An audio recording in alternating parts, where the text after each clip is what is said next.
Hello, everyone. This is Alisa. These are my thoughts. And I wanted to talk to you about porn from the olden days.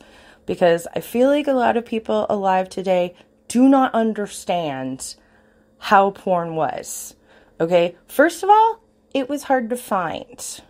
Not like now where you have to make your way through the porn in order to get to the thing you want. No, back in the olden days, it was scarce. You had to look for it, right? So I started getting into vibrators when I was 17, 18. So I would go to the porn store. And their use would, they'd keep vibrators at the porn store. You know that. You've been to a porn store now. They're really just the vibrator store. I don't know. I would always call them the vibrator store is really... Anyway, so the porn store where you primarily got porn, but you could also get sex toys. There was one down the street from my house, and you had to, I think, have ID saying that you were 18.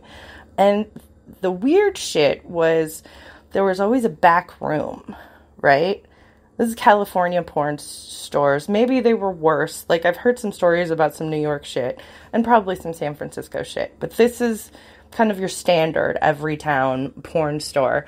The porn store without the glory hole is what I'm trying to say. Two kinds of porn stores, you guys, with and without the glory hole. Okay, so there was one back room where you could get the hardcore stuff. And it was anal and sex swings and medical instrument. Actually, I'm just kidding. Sex swings and medical instruments hadn't started becoming part of sexual scene back then. It was mostly just anal.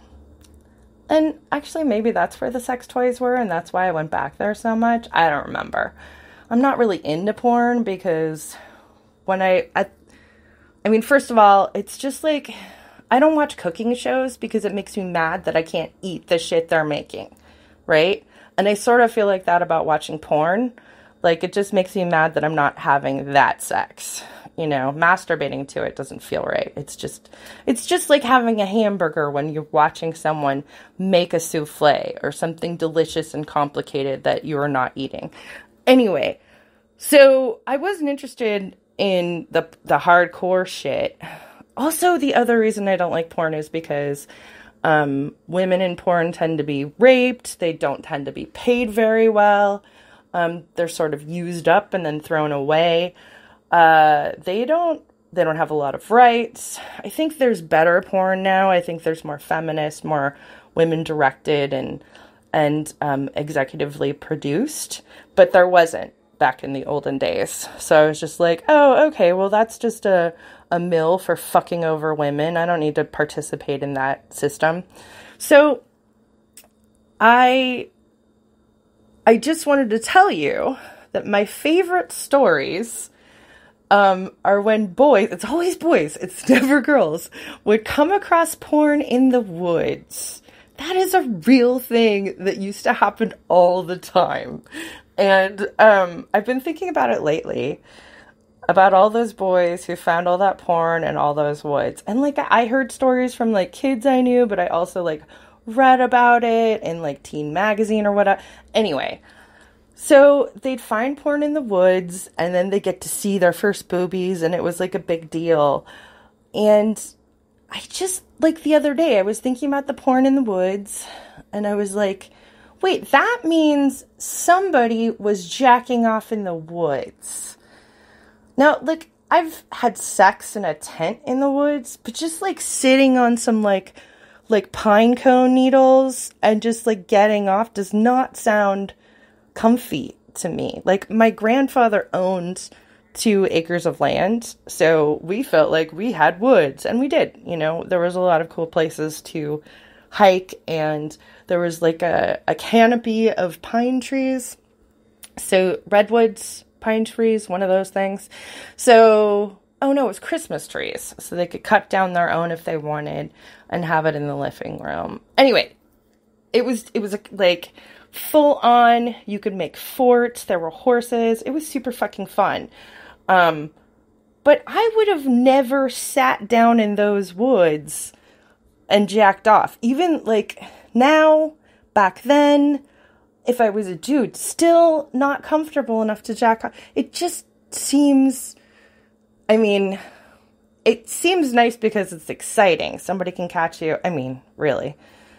And for the 2 minutes it takes you, somebody could catch you. But I always just think of, like, you're going to get twigs up your butt. You're going to get twigs in your penis. That's what I think of when I think of somebody jacking off in the woods. It just makes me worry that you're definitely going to get, not just twigs, dirt, bugs. There's a lot of stuff that can go up your penis if you're jacking off over there. Just go in a tent. And if you're in a tent, then you end up taking your porn home with you.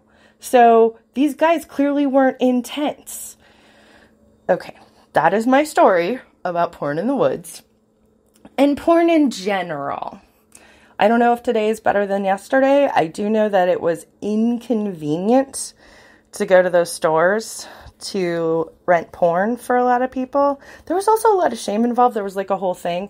Like, when you leave the grocery store, if you were buying tampons, they would always give you like a paper bag so you could cover up that you had tampons. Same deal with porn. You got the brown paper bag for both of them, which I find delightful now that I think about it. It's all the stuff that goes inside of you. Nobody wants to know about it. There's a lot of shame that should be involved. The 80s and 90s and early 2000s were super weird, you guys. Okay. Thank you for listening to my thoughts of the day.